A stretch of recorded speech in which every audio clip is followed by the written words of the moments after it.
In primetime news this evening.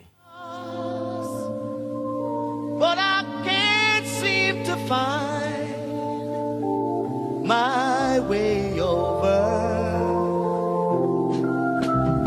Wandering, I am lost as I try. World mourns the death of reggae icon Jimmy Cliff.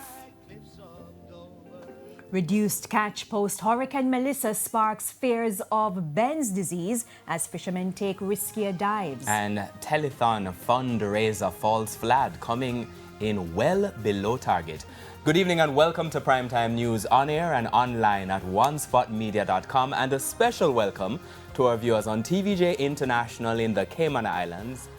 I am Archibald Gordon. And I am Andrea Chisholm. Coming up in business news, BOJ keeps policy interest rate at 5.75%. And Shane Masters is here with a preview of what's coming up in Primetime Sports. So Shane. Thanks, Archie. Well, Khadija Bonichon is back in the Reggae Girls squad as they seek to restore national pride. They are hunting for a third World Cup qualification.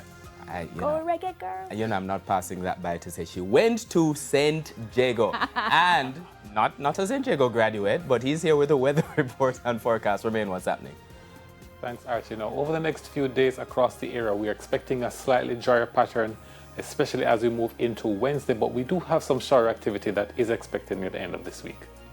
Thank you, Romain. There's also sports commentary E and E Prime in this newscast. But before the break, the feedback question. So this evening we're asking, what is your favorite Jimmy Cliff song and why? It should be songs. I can't have one. It's more than one. Anyways, share your comments online, facebook.com/televisionjamaica, and post on X at TVJ News Center.